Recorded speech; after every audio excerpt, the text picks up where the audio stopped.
Hello students, this is Neeraj Gupta. ICAI ने जो RTP release की है मई 2017 एग्ज़ाम के लिए, उसमें जो डायरेक्ट टैक्सेशन और इनडायरेक्ट टैक्सेशन के अमेंडमेंट्स हैं उन पर हम डिस्कशन कर रहे हैं। छोटी छोटी वीडियोस बना रहा हूँ सो दैट जिन पॉइंट्स को आप खुद समझ सकते हैं उनकी वीडियो देखने की आपको ज़रूरत ना पड़े। और इस वीडियो में भी दो छोटे छोटे पॉइंट मैं कवर कर रहा हूँ आपके लिए। सबसे पहला पॉइंट है additional point in the concept of D merger. देखिए, बहुत सारे स्टूडेंट्स में से जो पढ़ रहे हैं, जो रजिस्टर्ड स्टूडेंट्स हैं, वो कई बार ये क्वेश्चन करते हैं कि सर सेक्शन याद करने हैं या नहीं करने हैं।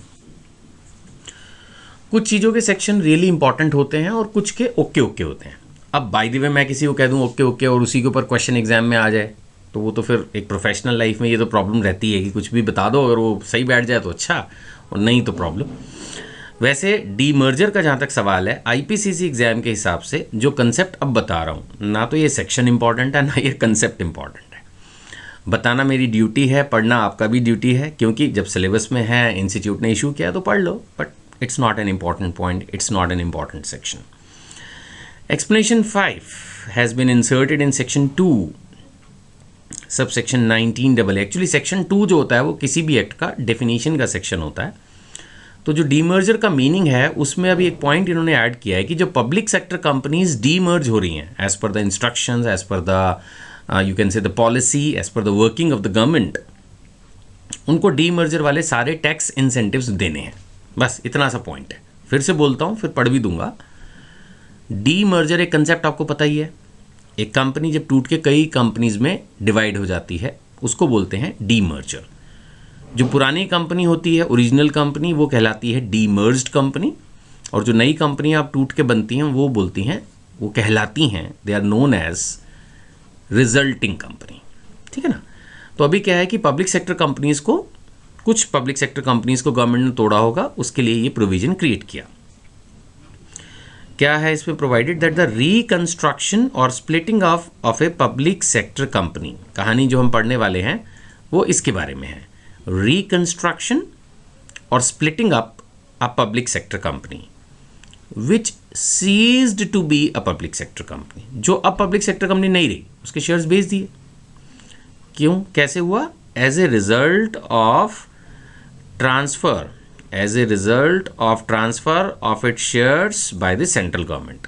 ये उन्होंने कैसे अचीव किया? उन्होंने इसके शेयर्स जो हैं वो आगे पब्लिक को दे दिए, as a result of transfer of it shares by the central government. ठीक है, या अलग कंपनीज बना दी, व्हाटएवर।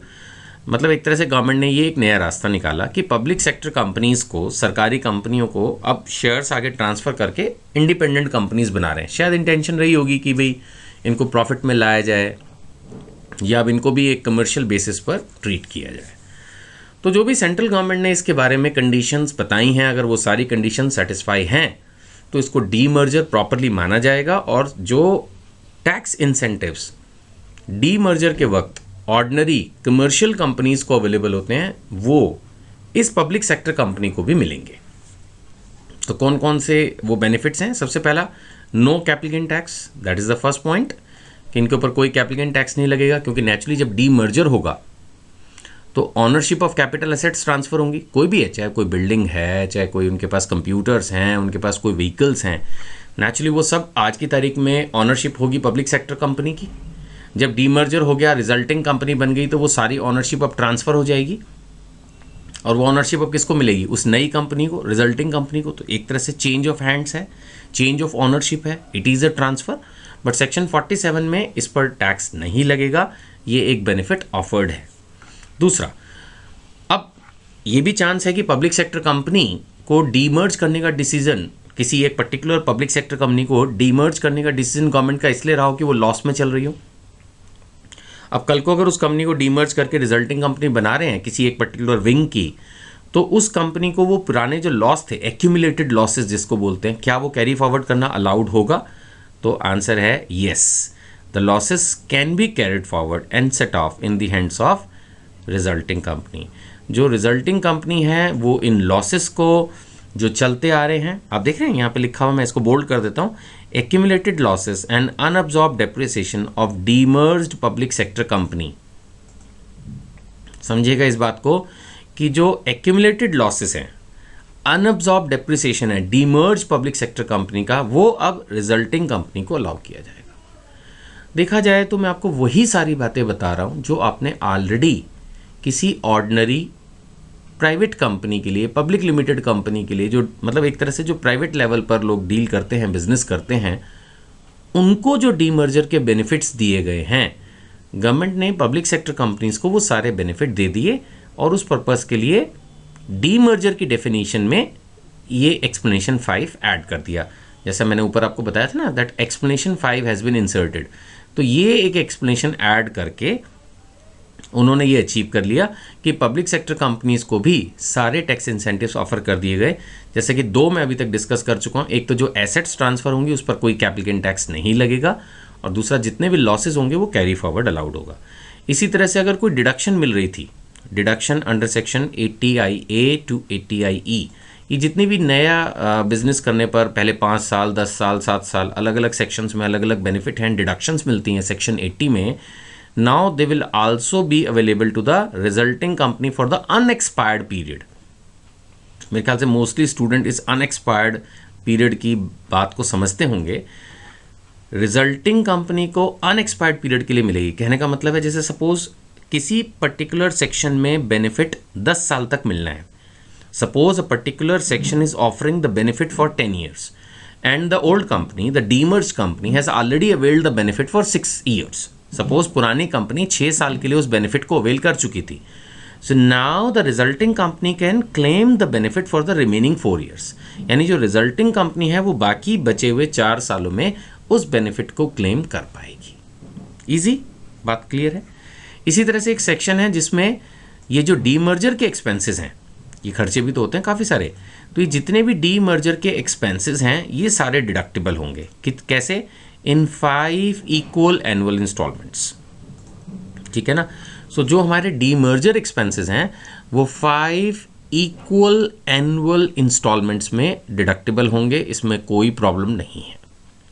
ठीक है ना। जो भी डीमर्जर का खर्चा है, आफ्टर ऑल जब इतना बड़ा काम किया जाता है तो बहुत सारे प्रोफेशनल्स को हायर किया जाता है, शायद गवर्नमेंट डिपार्टमेंट्स में कई जगह कुछ ना कुछ फीस वगैरह भी लगते होंगे। जो भी डीमर्जर एक्सपेंसेस की कैटेगरी के अंदर चला जाएगा, जो कनेक्टेड विद दिस है, वो सारा खर्चा अगले 5 सालों में अलाउड हो जाएगा।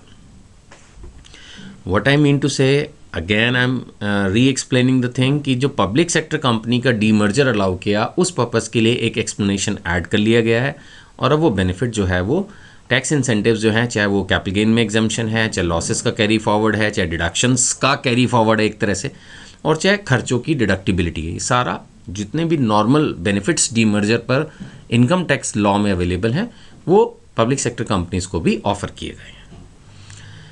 एक और पॉइंट आपके साथ डिस्कस करना है, वो है 80JJAA। ये पॉइंट समझ में तभी आएगा जब आपने 80JJAA ऑलरेडी मैंने जो दिया हुआ है आपकी बुक्स में असेसमेंट ईयर 17-18 के हिसाब से वो पढ़ लिया है। अगर वो अभी तक नहीं पढ़ा है तो पहले उसको पढ़ लेना, फिर ये वीडियो समझ में आएगी। ऐसे नहीं समझ में आएगा कुछ भी। तो एडिशनल पॉइंट जो है सेक्शन 80JJAA जो ये कहता है कि अगर आपने नए एम्प्लॉयज़ रखे हैं तो हम आपको डिडक्शन देंगे। बात आ रही समझ में? ये सेक्शन किसकी बात करता है? This section talks about deduction for employment of the new employees. यानी जो नए एम्प्लॉयज़ हम रखते हैं अपनी कंपनी में तो उनकी जो सैलरीज़ है उस पर ये डिडक्शन देता है, लेकिन उसमें ये रिक्वायरमेंट है कि जो एम्प्लॉय है should be employed for at least 240 days। मैं आपको समझाने की कोशिश कर रहा हूँ कि चेंज कहाँ आया है।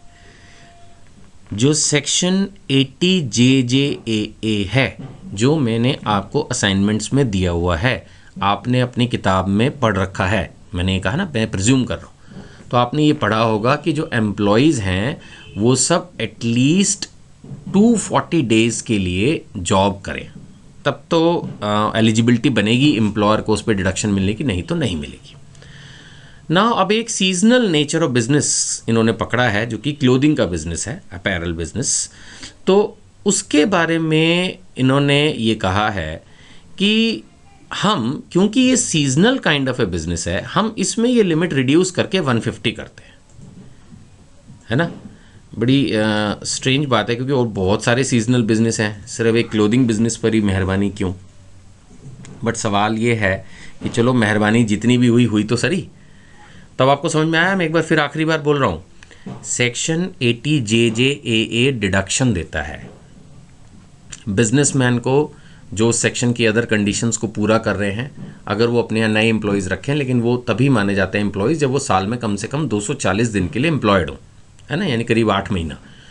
अब जो ये अपैरल बिजनेस है, क्लोथिंग बिजनेस है, इसकी मैन्युफैक्चरिंग को इन्होंने एक सीजनल नेचर का बिजनेस मानते हुए इसके लिए रिड्यूस कर दिया रिक्वायरमेंट 150 डेज। यानी दिस एक तरह से relaxation in the requirement is only for this particular clothing business and not for other businesses may be of seasonal nature. क्योंकि या तो ये बोलते हैं कि भी सीजनल नेचर ऑफ बिजनेस है, for example clothing business, but ऐसा इन्होंने नहीं किया, इन्होंने स्पेसिफिकली दे दिया only for the manufacturing of apparel.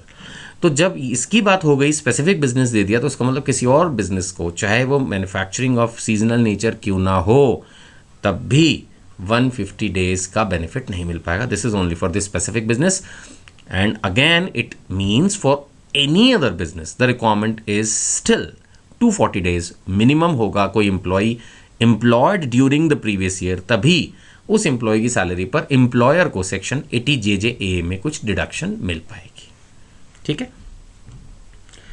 So I hope कि ये दोनों पॉइंट्स आपको अच्छे से क्लियर होंगे। और फिर भी अगर कोई डाउट है तो जो स्टूडेंट्स मेरे रजिस्टर्ड स्टूडेंट्स हैं वो डेफिनेटली उन सबके पास मेरा व्हाट्सएप नंबर है, आप मुझे कांटेक्ट कर सकते हैं and definitely I will try to solve your issue. Thank you.